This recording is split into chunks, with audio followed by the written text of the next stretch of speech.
Hello my friend, how are you? I'm fine. You discover a brand new Adrian with the new hair and new bird. Bird ou bird? Bird. Bird, c'est les oiseaux. Bref, on s'en fout. Bonjour à tous et bienvenue dans cette nouvelle Facecam qui est une FAQ pour le mois de septembre. Une fois n'est pas coutume, chaque mois je vous fais une petite FAQ où je réponds à vos questions des Instagram, donc n'hésitez pas à me suivre sur les réseaux sociaux. Et voilà, j'en discute avec vous pour vous expliquer certains points, parce que parfois en Facecam je ne peux pas forcément me focaliser sur certains éléments et tout ça. Donc je préfère en répondre à ça en détail en fait dans une FAQ où il y a énormément de questions. Il y a beaucoup trop de questions là. Donc voilà, on va répondre en toute honnêteté, en toute sincérité à ces questions. J'ai chaud depuis que je me suis coupé les cheveux ce matin. J'ai chaud. Bon, après, il fait chaud aujourd'hui. Il fait 30 degrés. Hein. La température est fortement remontée. Tant mieux, on va pas se plaindre. Mais voilà. Donc, c'est parti. On va commencer cette petite FAQ. Et alors, je vais pas te donner les pseudos des gens, parce qu'à la fois j'ai donné les pseudos des gens, on m'a dit je voulais pas que tu dises mon pseudo, donc bon, je tairai le pseudo des gens, voilà, juste pour te dire que tu es hyper courageux, t'es un super papa. Merci beaucoup, ça fait plaisir.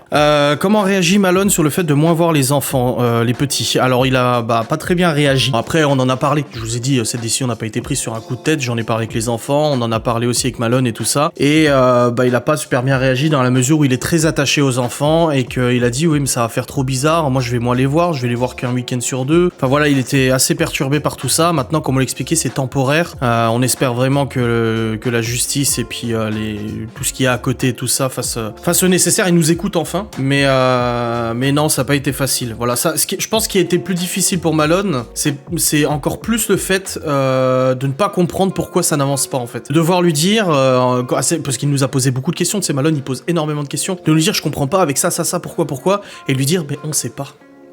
On est d'accord avec toi, mais en fait non, ça fonctionne pas comme ça, tu vois. Et c'est ça qui est le terrible et qui est le plus difficile. Mais après non, il est très peiné de moins voir les enfants. En plus, voilà, il est très attaché, notamment à Théo, à Chloé. Il joue beaucoup avec Libby, un peu moins avec Léo. Léo, il est plus solitaire dans ses jeux, il aime pas qu'on l'embête et tout ça. Mais il est quand même attaché à Léo, je vous rassure. Mais non, ça fait bizarre, parce que ça fait plus d'1 an et demi maintenant qu'on a une cohésion familiale, qu'on essaie vraiment de mettre les enfants au cœur de notre famille, qu'on essaie de se concentrer pour leur apporter le meilleur équilibre possible et tout ça. Donc c'est vrai que c'est assez difficile. On nous arrache quand même une partie de nous. Enfin, on nous arrache. Ma décision nous arrache, même si, comme je vous l'ai dit, une décision extrêmement difficile et je l'ai pas fait de gaieté de cœur. Demande, vas-tu voir les enfants le même week-end où Malone sera là? Oui, bien sûr, justement, oui, c'est le même week-end, pour qu'ils puissent les voir, justement. Comment allez-vous, Laura et toi? Je pense très fort à vous. C'est pas simple du tout. On essaie beaucoup de s'occuper, on essaie de faire plein de choses. Moi, j'essaie de travailler à fond. Là, Geoffrey qui est venu 2 jours, du coup, pour changer un peu les idées. On essaie vraiment de se changer un peu les idées au maximum, tu vois. Comptes-tu retourner à la salle de sport? Non, c'est absolument pas prévu, dans la mesure où, de toute façon, j'ai pas le pass sanitaire pour l'instant. Donc, pour l'instant, non. Après, on verra plus tard. Penses-tu à terme louer la maison que tu achètes et te lancer dans un autre projet immobilier? Oui, après, cet achat immobilier à 33 ans est assez tardif. Je pense que, voilà, généralement, les gens achètent un peu plus tôt que 33 ans. Mais je pense que, voilà, on est engagé sur 20 ans, mais c'est pas pour ça qu'on peut pas réfléchir à d'autres projets immobiliers. On n'a pas du tout emprunté au maximum de ce qu'on pouvait, au niveau reste à vivre et tout ça. Donc, ça nous laisse une marge de manœuvre après pour faire d'autres choses. Pourquoi pas? Je ne sais pas. Ou même acquérir un appartement à Saint-Dié et le mettre en location. Je ne sais pas, parce que le domaine de la location me fait aussi extrêmement peur. Voilà, louer, c'est pas si facile que ça. Et ça peut se révéler très problématique s'il y a des problèmes et tout avec les locataires. Je le sais, j'ai été du côté locataire avec des problèmes financiers, et je pense que du côté propriétaire c'est pas facile non plus, mais on n'est pas du tout fermé à d'autres projets immobiliers. Peut-être que en 10 ans, 15 ans, on voudra construire une baraque ou en acheter une autre et puis louer ça là, c'est possible. Pourquoi dans les vlogs tu répètes souvent les mêmes choses? Parce qu'en fait je parle tellement dans les vlogs que des fois je me dis est-ce que j'en ai parlé? Je ne sais pas, donc dans le doute je le répète. Mais bon, si vous demandez à Laura ou à des proches, vous verrez, ils vous diront je répète souvent les mêmes choses, moi. C'est un peu dans ma personnalité. Que penses-tu du nombre d'abonnés que tu as sur YouTube? Stagnation. Bon, je m'en fous un peu.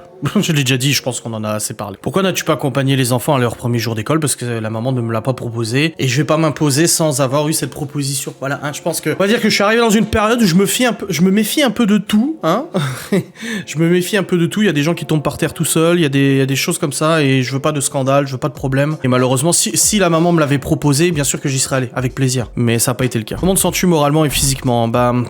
Justement, cette décision que j'ai prise et tout ça va aussi de pair avec la situation actuelle. Vous savez, ça fait maintenant 1 an et demi qu'avec Laura, on essaie de gérer au maximum, qu'on essaie d'apporter tout ce qu'on peut aux enfants, de l'équilibre, de la stabilité, qu'on essaie de gérer leurs devoirs, etc. Et c'est vrai que ça, j'ai pas peur de le dire, 1 semaine sur 2, on doit systématiquement rattraper tout ce qui n'a pas été fait. On doit rattraper les devoirs, on doit rattraper les soins pour Théo, avec les petits soucis qu'il a eu, des choses comme ça, les inquiétudes des enfants, l'exposé de Libby. C'est un exemple parmi tant d'autres, tu vois. Mais voilà, les profs qui me chopent en me disant les devoirs n'ont pas été faits, oui, tu vois. Donc c'est assez compliqué. Plus gérer des activités sportives une semaine sur deux, c'est pas simple parce que les enfants du coup ils ratent des cours. Donc voilà, ça fait je pense 1 an et demi que malgré la distance, malgré surtout la situation actuelle de garde alternée qui n'est plus possible, je le rappelle, ça fait 1 an et demi qu'on essaie à bout de bras de tenir tout ça et je pense qu'on arrive à un moment où là ça devient vraiment très très compliqué. C'est pour ça que quand on voit je vois des gens qui nous disent mais continuez à garde alternée, ce n'est plus possible, plus possible pour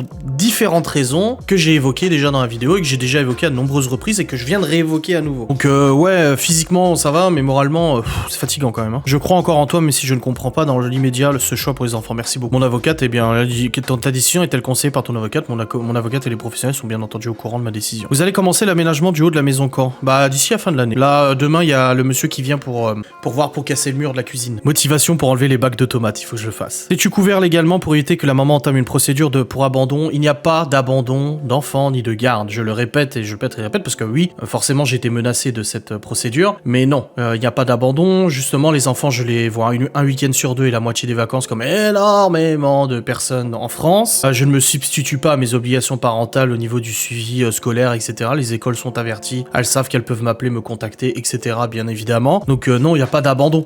J'ai pas dit que je voulais plus voir les enfants, que je laissais tomber, machin. Même la procédure, je ne la laisse pas tomber. Je la continue avec autant de ferveur. Je le répète à nouveau, cette décision est temporaire. Un petit urbex dans le Jura, beaucoup de lieux abandonnés. Bah envoie-moi par MP Instagram les lieux, je verrai. Demander à la maman de pouvoir appeler une fois par semaine les enfants pour avoir des nouvelles.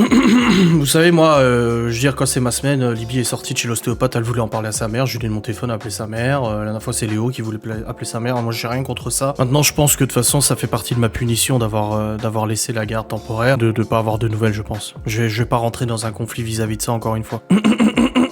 Comment vas-tu faire pour le suivi scolaire des enfants, les devoirs, etc. Comme je l'ai expliqué avant, je reste au courant des suivis scolaires des enfants et tout ça. Ayant les enfants qu'un week-end sur deux, je vais forcément pas prendre les enfants pour passer le week-end à leur faire des devoirs. Je vais surtout profiter d'eux à fond, même pendant les vacances ou quoi que ce soit. C'est pour ça qu'il m'a été proposé de prendre les enfants du vendredi soir au lundi matin, mais non, je peux pas parce que les enfants ont des devoirs à faire. C'est juste pas possible. Les enfants ont des devoirs à faire, il y a un suivi qui doit être fait, etc. Quand je les récupère le samedi matin et je les ramène le dimanche soir, faut que les devoirs soient déjà faits pour qu'ils ne viennent pas à l'école lundi sans avoir rien fait. Donc voilà. Dans tous les cas, je serai forcément informé du suivi scolaire, des problèmes s'il y en a ou des réussites s'il y en a aussi. Mais tout ce qui est devoirs, donc suivi des devoirs, activités, exposés, sport à l'école et tout ça, bah c'est pas moi qui le gère. Voilà. Es-tu du genre intérioriser ou extérioriser? Ouais, j'intériorise énormément. Ouais. Après, c'est à double tranchant. Hein. Comment fais-tu pour pas mourir de stress pour tes enfants? Bah je fais pas en fait, je meurs de stress. Dernière question, avez-vous pu avancer dans les démarches de la maison? Alors, je l'ai expliqué. Concernant la maison, alors tout est ok au niveau banque. La banque, c'est bon. Tout est ok au niveau de la propriétaire, c'est bon. Au niveau des papiers, c'est bon. Tout ce qui nous reste, c'est le rendez-vous pour signer l'acte définitif. Ça fait 3 semaines qu'on essaie de prendre rendez-vous avec la notaire, qu'elle répond pas, ou elle est occupée, ou elle arrive pas à avoir de rendez-vous. Sachant que notre propriétaire, du coup, habite assez loin maintenant, elle a déménagé assez loin. Donc il faut qu'elle cale aussi en fonction de son emploi du temps, parce qu'elle a un emploi du temps assez chargé. Il faut qu'elle trouve le bon moment pour pouvoir venir parce que la notaire pour la maison, elle est à une demi-heure d'ici, mais elle est vachement loin de notre propriétaire. Donc il faut réussir à caler tous les emplois du temps en même temps. Laura, elle bosse 3 matins par semaine, voire 4 des fois. Du coup, faut caler, donc non, c'est un peu compliqué. Mais c'est bon, on y est, on est là, on y est presque. Hein. Quand j'ai eu la propriétaire au téléphone il y a 2 semaines, elle m'a dit ouais, faudrait le faire avant le 1er septembre, sinon vous allez payer un morceau de loyer. Bah là, on est le 3 septembre, on va payer 3 jours au mois de septembre de loyer, en gros, voilà. Mais non, on essaie de faire ce qu'on peut. On essaie de faire ce qu'on peut pour que ça aille le plus vite possible. Mais en tout cas, de notre côté, tout est fait. De notre côté, tout est ok, tout est versé, tout est, voilà, le crédit est en place, pas de problème. Et même la banque, elle m'a écrit hier ou avant-hier en me disant alors, ça en est où le rendez-vous? Voilà. On attend, on est dans l'attente d'avoir ce rendez-vous, je ne sais pas. Bref, on va s'arrêter là pour cette petite FAQ. C'était une petite FAQ. On n'est pas sur une grande FAQ, tout simplement parce que voilà, j'ai zappé énormément de questions concernant forcément les enfants et tout ça. Je les ai volontairement zappées parce que je crois que 90% des questions, c'est des questions soit indiscrètes, soit auxquelles je ne peux pas répondre. Donc j'ai préféré laisser comme ça. Donc j'ai essayé de répondre un petit peu sur certaines choses. On se retrouve le mois prochain pour une autre FAQ. Voilà, d'autres questions, je l'espère. Je vous fais des bisous, je vous dis à très vite. Salut.